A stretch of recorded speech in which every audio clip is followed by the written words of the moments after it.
Hello students, we started our lesson 3rd. Now we start continuously.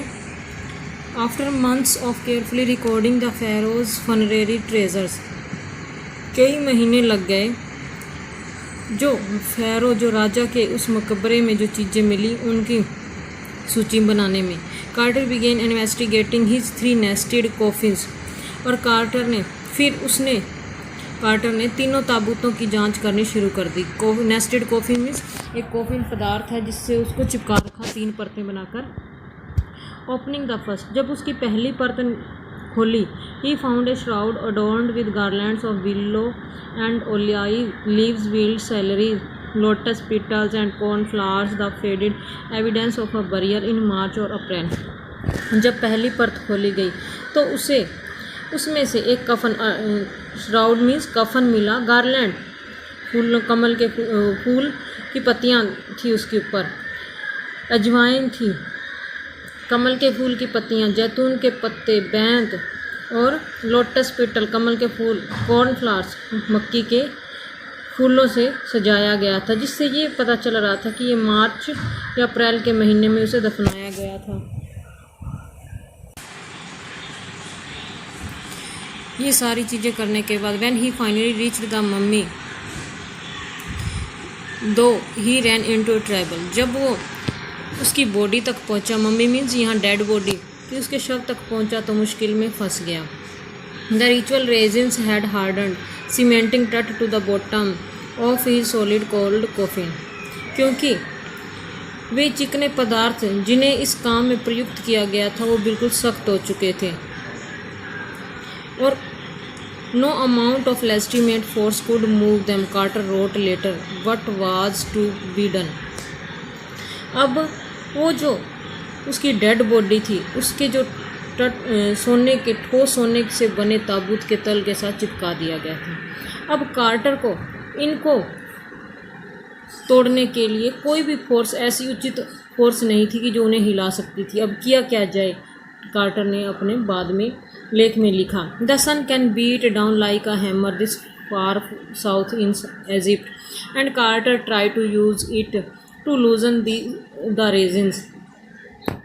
अब जो कई घंटों तक उसने इस शव को तेज धूप में रख छोड़ा और कोई भी अंतर नहीं पड़ा, क्योंकि इजिप्ट के दक्षिण में बहुत ज़्यादा सूरज की गर्मी जो होती है बहुत तेज होती है, एक हथौड़े की तरह लगती है, पर ऐसा कुछ भी नहीं हुआ. For several hours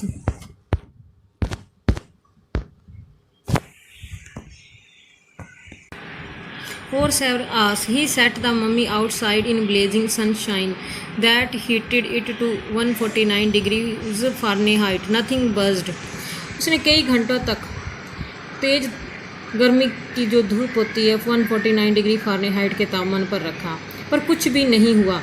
He reported with scientific detachment that the consolidated material had to be chiseled away from beneath the limbs and trunk before it was possible to raise the king's remain.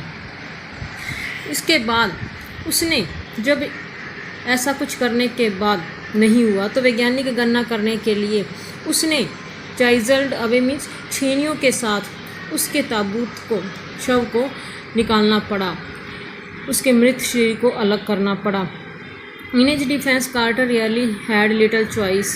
If he hadn't cut the mummy free, thieves most certainly would have circumvented the guards and ripped it apart to remove the gold.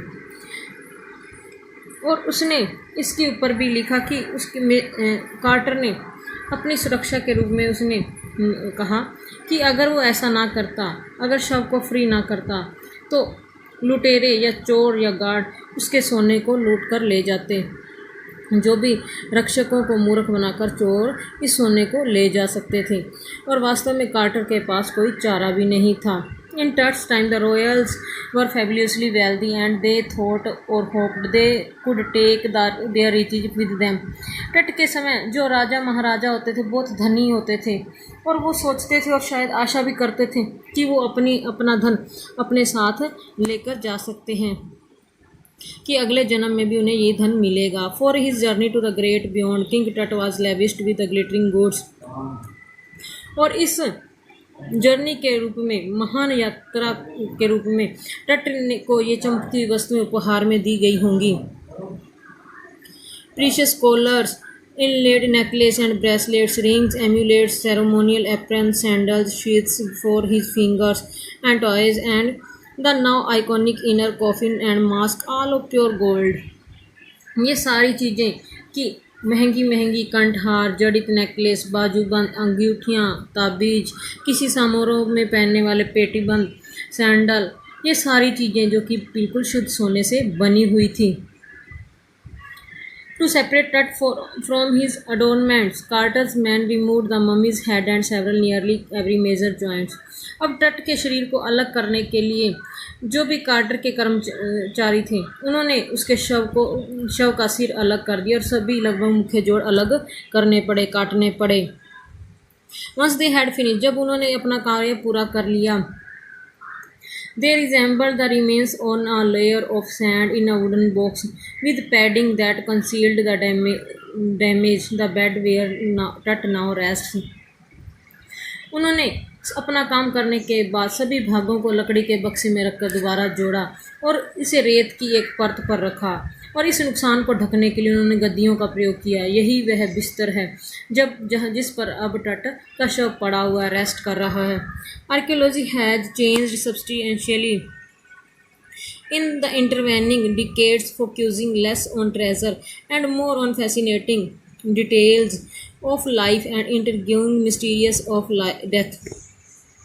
और पर दशक के में पुरातत्व विज्ञान की तकनीकों में बहुत बदलाव हुआ। अब खजाने की तरफ ध्यान नहीं दिया जाता था, अधिक ध्यान जीवन के बारे में विस्तार से जानने के लिए और मृत्यु के रहस्यमय कारणों को जानने की तरफ दिया जाता है। It also uses more sophisticated tools including medical technology. अब इनको जानने के लिए अत्यधिक आधुनिक जो टेक्निक्स हैं वो यूज़ की जाने लगी। In 1968, more than 40 years after Carter's discovery, an anatomy professor X-rays the mummy and revealed a startling fact. Beneath the resins that cakes his chest, his breastbone and front ribs are missing. 1968 में quarter की खोज के 40 वर्ष से भी अधिक समय बाद एक शरीर संरचना विज्ञान के प्रोफेसर ने इस प्रशिक्षित शव का एक्सरे किया तो चौंकाने वाले तथ्य सामने आया कि चिपकाने वाले पदार्थ जो कि उसकी छाती पर जमकर सख्त हो गया था कि नीचे की छाती की हड्डियां और सामने वाली पसलियां गायब थीं। Today diagnostic imaging can be done with computer tomography or CT by which hundreds of x-rays in cross section are put together like slices of bread to create a 3-dimensional virtual body. और आज का जो भी इससे जो आज की diagnostic जो हो रही हैं, कंप्यूटर टोमोग्राफी जिसे हम सीटी स्कैन कहते हैं, जो कि आधुनिक तकनीकों की सहायता से हजारों किरणें सैकड़ों किरणें एक्सरेज में एकदम इकट्ठी डाली जाती हैं जो कि बॉडी के पार्ट्स को स्लाइसेस की तरह पेश किया जाता है। And could it answer 2 of the biggest questions still lingering about him। और जो 2 क्वेश्चंस अभी भी हम उनके सामने बने हुए थे कि उनका आंसर ढूंढा जा सके। How did he die and how old was he at the time of his death. क्यों टट की मृत्यु कैसे हुई और अपनी मृत्यु के समय वह कैसे था और कितने समय का था। King Tut's demise was a big event even by royal standards. Tut की मृत्यु इतिहास में एक बहुत बड़ी घटना है।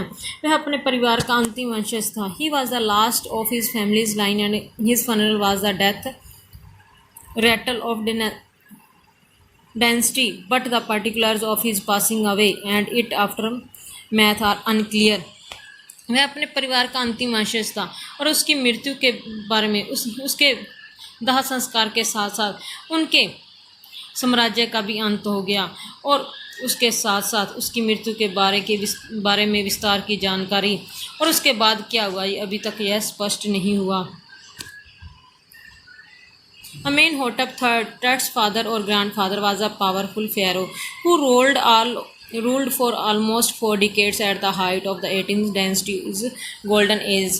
Amenhotep थर्ड, टट का पिता या दादा था। वह शक्तिशाली फेरो मीन्स राजा था। उसने लगभग 4 दशकों तक 4 डिकेड्स मीन्स 40 वर्षों तक 18वीं शताब्दी में शासन किया था। His son Amenhotep IV succeeded him and initiated one of the strangest period in the history of the Egypt.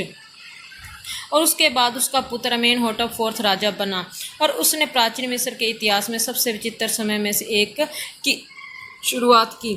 तो बच्चों आगे हम कल करेंगे। थैंक्स।